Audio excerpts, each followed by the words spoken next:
बिहार में बदलाव का ऐलान। जन सुराज की प्रेस कॉन्फ्रेंस में नीतीश सरकार पर हमला, शराबबंदी खत्म करने का वादा।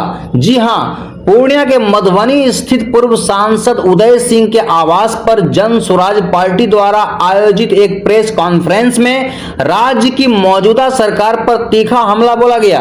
इस कार्यक्रम में जन सुराज पार्टी के प्रदेश चुनाव अभियान समिति के अध्यक्ष किशोर कुमार मुन्ना और जिला अध्यक्ष राकेश कुमार यादव उर्फ बंटी यादव विशेष रूप से उपस्थित थे। प्रेस कॉन्फ्रेंस के दौरान नेताओं ने कहा कि बिहार में शिक्षा, स्वास्थ्य और कानून व्यवस्था की स्थिति बद से भी बदतर है। क्या है जनसुराज के पास? तमाम राजनीतिक दल यहीं से अपना चुनावी बिगुल फूंकते हैं।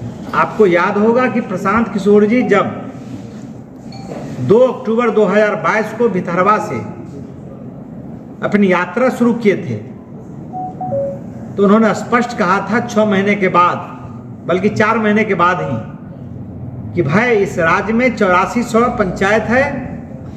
जनसुराज ने हर पंचायत के लिए अलग से रोड मैप बनाया है।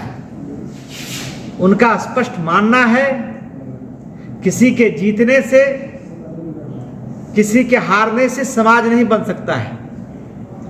उन्होंने 2 साल ये अभियान चलाया, लोगों को जागरूक करने का काम किया। उन्होंने कहा कि बिहार को गरीबी के अभिशाप से निकालना है तो उसके लिए 3 ही रास्ता है, या तो शिक्षा है, या पूंजी है, या फिर जमीन है। बिहार में शिक्षा की क्या हालत है वो आपसे छुपा हुआ नहीं है। बिहार में जो सरकारी स्कूल है उसमें पढ़ाई लिखाई है नहीं। थोड़ा सा भी यदि पैसा है तो सिर्फ उसमें नामांकन हो रहा है, और खिचड़ी के समय उसमें बच्चे लोग जाके खिचड़ी खाते हैं, अपने बच्चे को प्राइवेट ट्यूशन पढ़ाते हैं।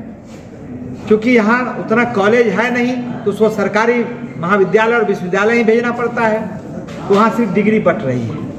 जो जमीन है लोगों को, इस राज्य में समाजवाद के नाम पर बड़ी बड़ी बातें होती रही, लेकिन 60% से ज़्यादा लोगों के पास तो जमीन है ही नहीं, वो भूमिहीन है। जो 40 व्यक्ति बचे हुए हैं उसमें 35 आदमी के पास सिर्फ 2 एकड़ जमीन है, जो सिर्फ खाने का है, बचाने का नहीं है।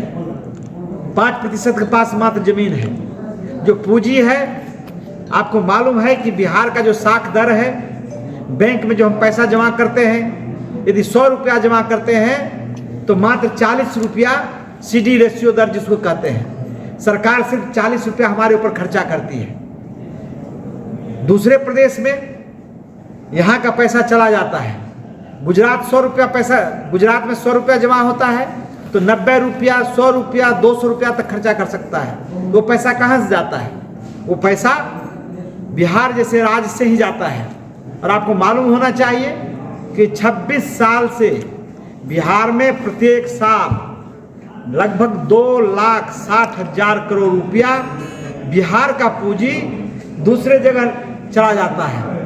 मात्र 1,60,000 करोड़ रुपया जो हम बैंक में जमा करते हैं उस पर सरकार खर्चा करती है। तो प्रशांत किशोर जी कहते हैं कि भाई सिर्फ हमारा पूंजी यहाँ आप दे दीजिए हमको, तो बिहार फिर गरीब नहीं रहेगा।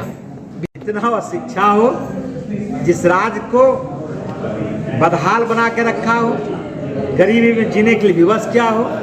आज भी एक बड़ी आबादी है जो मोबाइल से, टीवी से वंचित है। ठीक है, सरकार ये शुरू किया है, लेकिन ये तब सफल होगा जब 100% घर में शिक्षा चले जाएगा। इसीलिए ये बहुत अभी इस सरकार प्रयोग के तौर पर कर रही है, करना भी चाहिए, मैं इसका विरोधी नहीं हूँ, लेकिन ये अभी सफल होने वाला नहीं है।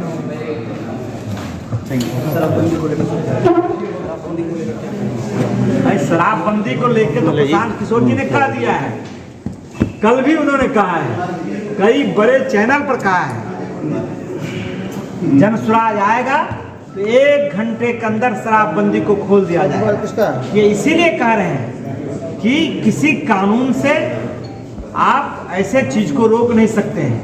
रोकना होगा तो उसके लिए आपको सामाजिक अभियान चलाना पड़ेगा, कानून से आप नहीं रोक सकते हैं। और यहाँ शराबबंदी है कहाँ?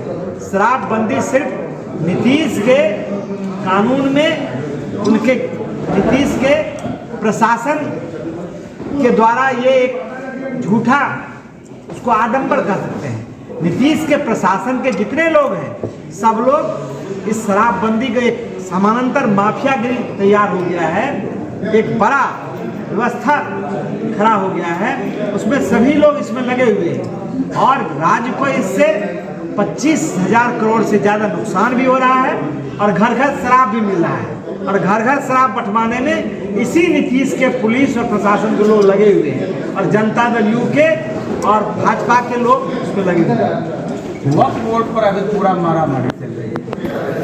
राजद ने स्पष्ट किया कि वक्फ कानून को रद्दी में फेंका जाएगा, आपका क्या कहना है?